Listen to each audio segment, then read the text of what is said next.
Imagine um príncipe tão temido que seu nome ainda provoca calafrios séculos depois.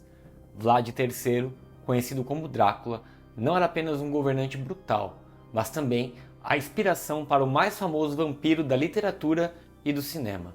Neste vídeo, vamos desvendar os segredos de Vlad, o Empalador, e descobrir como ele se transformou de um príncipe histórico em uma lenda sanguinária. O nome de Vlad III, voivoda ou príncipe da Valáquia, na atual Romênia, e vassalo do rei da Hungria, Matias Corvino, aparece pela primeira vez na história em um folheto impresso em Viena em 1463. Este folheto relata que ele foi preso no ano anterior por Matias Corvino e encarcerado em um castelo às margens do rio Danúbio.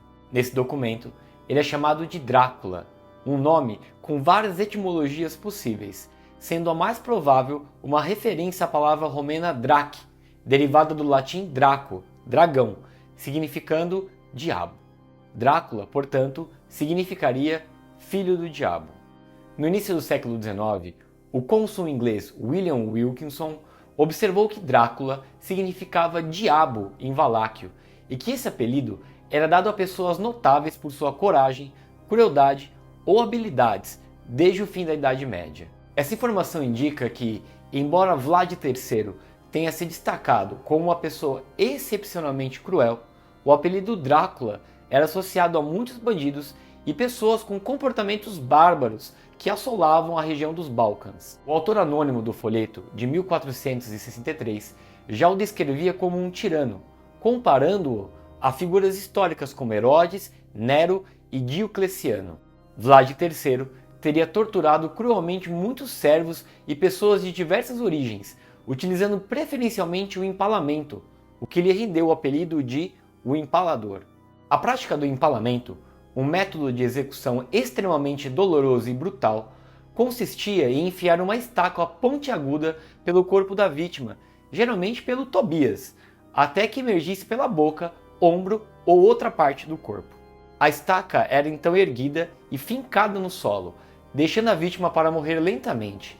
Esse método não apenas causava uma morte agonizante, mas também servia como um poderoso meio de intimidação para aqueles que se opunham ao regime de Vlad. Esse tipo de crueldade era comum na época, pessoal, mas a escala e a frequência com que Vlad III utilizava esse método destacavam-o entre os outros líderes. Essa imagem do empalador foi amplamente divulgada na Alemanha nos séculos XV e XVI, mas uma versão russa de 1486 o retrata como um príncipe severo, mas justo e culto, defensor dos valáquios contra os turcos. Assim, Vlad III é visto historicamente tanto como um príncipe cruel quanto justo, exemplificando a ambiguidade de certas figuras medievais que deixaram um legado lendário. Vlad Drácula, príncipe da Valáquia, parte da atual Romênia, pertencia à dinastia dos Bassarabes, fundada no século XIV. No século XV, a Valáquia enfrentava constantes conflitos entre húngaros e turcos. Após a tomada de Constantinopla em 1453, os príncipes valáquios pagavam tributos aos turcos, mantendo certa independência. Vlad III reinou e foi exilado várias vezes, primeiro em 1448, após anos como refém dos turcos, como seu principal reinado entre 1456 e 1462, que foi seguido por um longo exílio de 1463 até sua morte em 1476, quando foi decapitado em combate. O folheto alemão de 1463 iniciou a terrível reputação de Vlad III, que se perpetuou até sua morte e continua até hoje. A imagem de Drácula se transformou decisivamente em 1897 com o romance Drácula, de Bram Stoker, baseado em O Capitão Vampiro, de Marie Nizet. A figura do vampiro surgiu na Romênia no século XVII, mas foi o romance de Stoker que modernizou a imagem de Drácula de empalador a vampiro, reforçando a sua reputação de um tirano sanguinário. O impacto do romance de Stoker foi imenso, consolidando a figura de Drácula no imaginário popular como o arquétipo do vampiro. A história de Drácula, com sua ambientação gótica e mistura de horror e romance, capturou a imaginação do público e inspirou inúmeras adaptações e obras derivadas. Além disso, o livro contribuiu para a popularização do mito dos vampiros no Ocidente, trazendo elementos do folclore do leste europeu para um público mais amplo. A reputação de Vlad III Drácula como vampiro foi consolidada pelo cinema. Após o pouco sucesso de Drácula Halala, o cineasta húngaro Murnau destacou-se com Nosferatu, o Vampiro, em 1922, uma adaptação não autorizada do romance de Stoker. Vários atores ganharam fama interpretando Drácula no cinema, como Bela Lugosi, que se tornou icônico em sua interpretação no filme Drácula, de 1931. John Carradine, conhecido por seus papéis em filmes de faroeste, também interpretou Drácula, Frankenstein e o Lobisomem em filmes clássicos de terror. Christopher Lee reanimou a glória de Drácula no cinema, interpretando o personagem em uma série de filmes. A longevidade e o sucesso dessas interpretações ajudaram a cimentar a imagem de Drácula como um ícone da cultura popular que transcende o seu contexto histórico original. A popularidade do personagem levou a adaptações e referências em diversas mídias, incluindo televisão, quadrinhos e jogos de videogame. A posteridade de Drácula apresenta sequências inesperadas. Assim como no final do século XIX, uma neta da rainha Vitória proclamou-se descendente de Drácula e o príncipe de Gales, Charles da Inglaterra, também fez o mesmo no ano de 2012. Drácula é um dos melhores exemplos do papel e da importância na história de certos personagens que se tornaram míticos. Eles dão o testemunho da atenção que é preciso atribuir à história ao longo prazo, a qual ultrapassa amplamente a vida humana e de suas grandes figuras. Além da sua transformação em vampiro, Vlad III Drácula também é uma figura de grande interesse histórico por suas estratégias militares e políticas. Sua resistência contra os turcos otomanos, em particular, é frequentemente destacada. Vlad usou táticas de guerrilha, emboscadas e sua temida política de terra arrasada para deter o avanço otomano em seu território. Estas táticas, embora brutais, foram eficazes em proteger a independência de Valáquia em uma época de grande ameaça externa. O cenário político da Europa Oriental no século XV era extremamente instável, com frequentes confrontos entre cristãos e muçulmanos e entre os próprios estados cristãos. A posição geográfica de Valáquia a colocava na linha de frente desses conflitos. A habilidade de Vlad em navegar por esses tempos sombrios e de manter a sua autoridade, apesar das traições e desafios, é um testemunho de sua astúcia e de sua determinação. Outro aspecto fascinante da vida de Vlad III é sua captura e cativeiro. Vlad passou anos como prisioneiro dos otomanos, período durante o qual foi exposto a diferentes culturas e estratégias militares. Essa experiência certamente influenciou a sua visão de mundo e suas práticas de governo ao retornar à Valáquia. Seu tempo como prisioneiro também moldou sua complexa personalidade, mesclando traços de um líder brutal com a sofisticação adquirida em cortes estrangeiras. Drácula também é lembrado por suas reformas internas em Valáquia.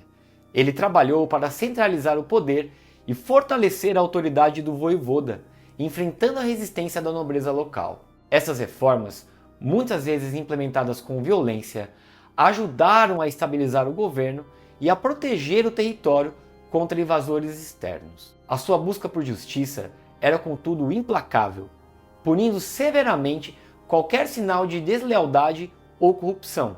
Além de sua vida política e militar, a figura de Vlad III é cercada por um rico folclore. A cultura popular romena está repleta de histórias sobre a sua crueldade e também a sua astúcia. As lendas locais frequentemente retratam Vlad como herói que protegeu seu povo dos invasores, mas também como um líder temido, cuja justiça era severa e inflexível. O legado de Vlad continua a evoluir. Na Romênia, ele é muitas vezes visto como um herói nacional, uma figura que lutou bravamente pela independência de seu país. O turismo em lugares associados a ele, como o Castelo de Bran, contribui para a economia local e mantém viva a memória de seu reinado. Ao mesmo tempo, a figura vampírica de Drácula, popularizada por Stoker e perpetuada pelo cinema, mantém sua presença na cultura global, demonstrando a capacidade de uma figura histórica em se transformar em um mito atemporal. A dualidade da figura de Vlad III, como herói nacional e como figura de terror, exemplifica a complexidade da percepção histórica e cultural.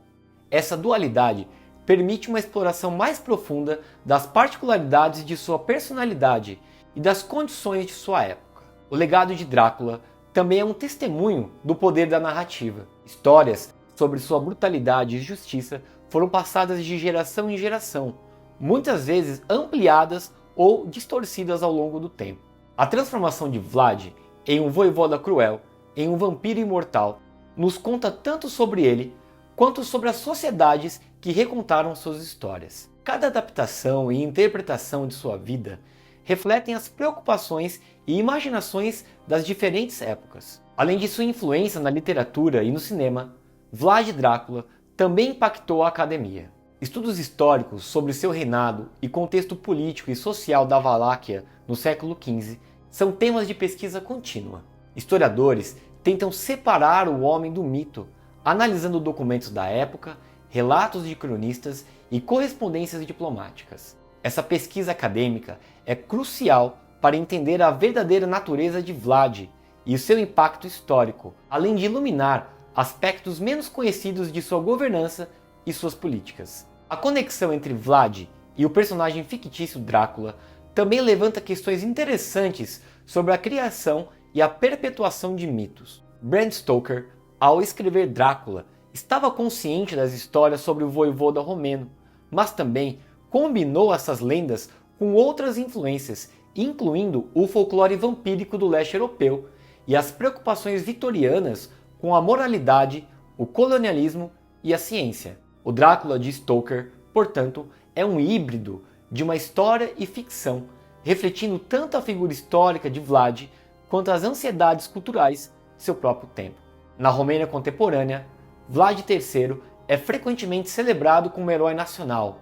Monumentos e museus dedicados a ele atraem turistas de todo o mundo. Locais associados à sua vida, como o castelo de Poenari, que ele realmente habitou, e o mais turístico castelo de Bran, erroneamente associado a ele, são destinos populares de turistas. Esses locais não só preservam a história, mas também alimentam a economia local através do turismo histórico e cultural. A dualidade de Vlad Drácula também se reflete como ele é ensinado nas escolas e lembrado nas celebrações.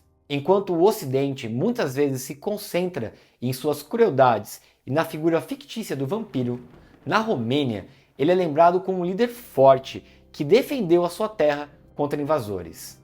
Esse contraste ilustra como figuras históricas podem ser interpretadas de maneiras radicalmente diferentes dependendo da perspectiva cultural e nacional. Outro aspecto fascinante do legado de Vlad é sua influência sobre outras figuras históricas e literárias.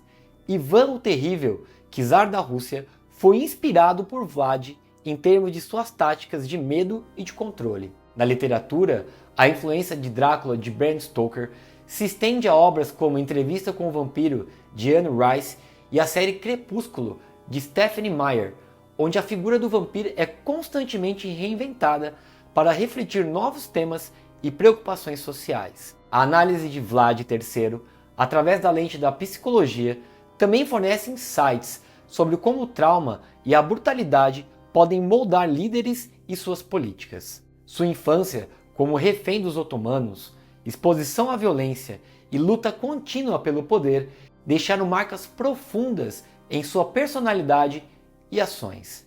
A psicologia moderna tenta entender como essas experiências influenciaram seu comportamento como governante e as táticas que utilizou para manter o controle e o poder. Vlad III também é um exemplo fascinante para estudos de liderança e governança.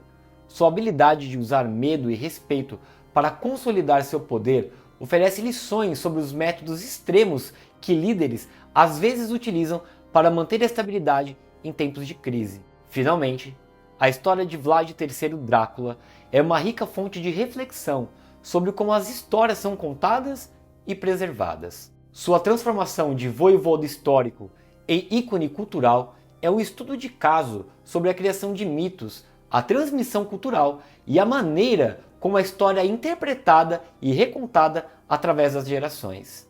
A figura de Drácula, tanto histórica quanto fictícia, continuará a fascinar e inspirar futuras gerações, exemplificando o poder duradouro das narrativas humanas. Gostou do vídeo? Então deixe seu like e se inscreva no canal para você me dar aquela força. A gente se vê na próxima, aqui no Sociedade da História.